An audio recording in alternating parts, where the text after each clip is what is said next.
And so to Robin Williams, who's currently lending distinction to Aladdin as the voice of the genie. In his next film, Mrs Doubtfire, he follows the distinguished footsteps of the likes of Jack Lemmon in Some Like It Hot and Dustin Hoffman in Tootsie by appearing in drag. More specifically, he gets himself employed as nanny to his own children by posing as a stout, genteel Scotswoman. In New York, he talked about the role to Tom Brooke.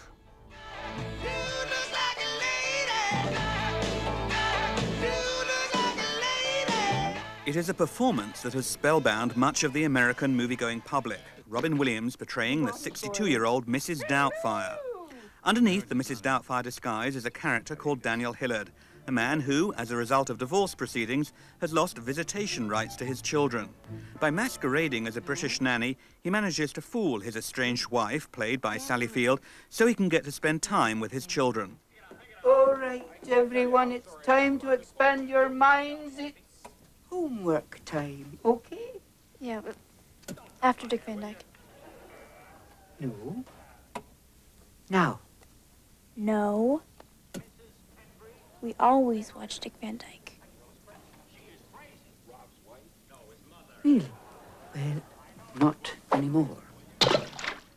This isn't a therapy session, but tell me, have you always had a kind of strong desire to play a woman? I have. I've always believed better latex than never. I've a craving for foam. And then finally to have someone totally create a woman for me, I finally felt free to be myself, to come out, Robin, dress, be free, put on the heels and the big beanbag breasts, my happy, dirty pillows. There I was, in full form, going, get over here, Jock! Stop it, you've had 3 Guinnesses, that's enough. And then it happened. When he put all this stuff together, the voice arrived, and I was channeling. It's almost like Shirley MacLaine, you know, you channel a character, but it's English channeling. So there she was, she arrived that day when I saw her and went, oh, these are fun. It's like having your own airbag. You don't have to buy a Volvo. Well, guys, you got your swimsuits? You want to go for a dip? Oh, great. Great. Good. How about you, Mrs Doubtfire? Oh, you wicked, wicked man. Isn't there enough flesh here for you to feast your eyes on? Oh, come now, Mrs Doubtfire. Don't be bashful. Oh, no, dear. I think they've outlawed whaling. We'll be reenacting the Titanic. The performance has won Robin Williams many positive reviews because he is so convincing as a woman. Mrs Doubtfire might be a little large in frame, but in many other respects, she has the ring of feminine authenticity. Robin Williams says he developed her Scottish accent by listening to colleagues. You see, I'd just been 4 months with Bill Forsyth, and it's him.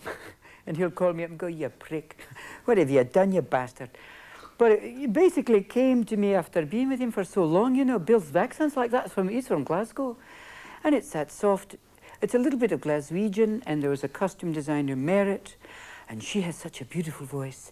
I softened it up, took both of them, took Bill Forsyth and Merritt, and we had a child, and her name is Doubtfire. This soft, sweet voice that can still say, piss off, don't do that, and get very stern, and then come back again. Did you find that you really grew attached to her while you were playing the part? Very much, sometimes painfully so, especially in taking off the bodysuit. But I got used to her, and I got used to people's responses to her. People said that once I got into it, it was very hard for them to relate to me talking as myself, especially my wife. I mean, she'd come visit me on the set, and I'd look at her going, God, you look good, baby. And I'm dressed as a 62-year-old woman. It's a little frightening for her to have this, hey, and go, ooh, ooh. But it was also the fact that people got so used to her, it was difficult to let her go, because she is, I don't know, maybe the relative I never had. Since I never met my grandmother, I guess she has that kind of, that quality of her. People really related to her on that level, which is nice. Ultimately, it's comedy that drives the film, the aspects of farce, memorable moments such as when Mrs Doubtfire tries to prepare a meal. My God, it's clotted. Oh, God. This Hollandy smells like burnt rubber. God, it's hot in here.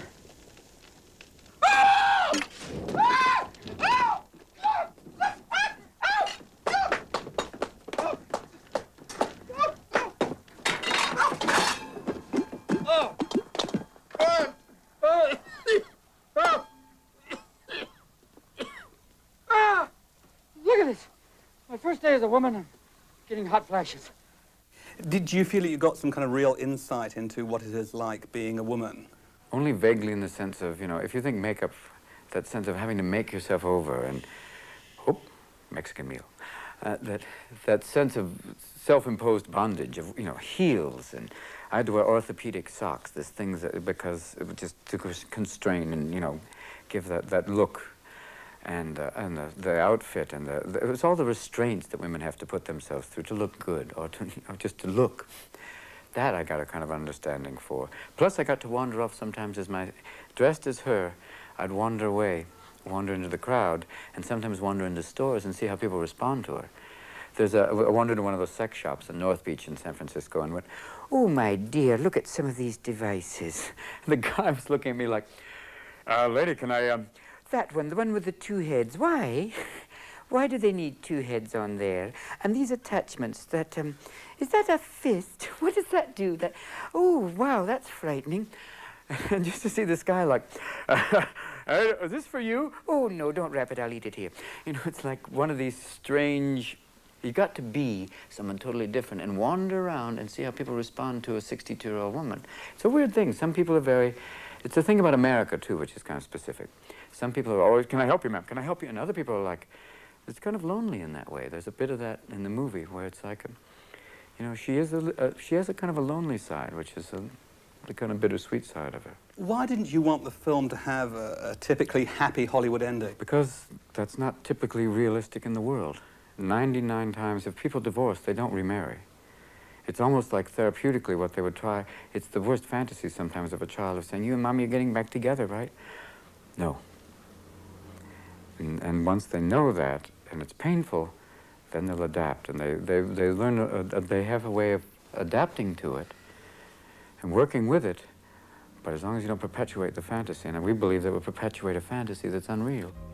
But these messages about family life and divorce don't explain why so many American moviegoers have flocked to see Mrs Doubtfire. The reason is much more simple. Thousands of people just wanted to find out what Robin Williams looked like in drag, and most were not disappointed.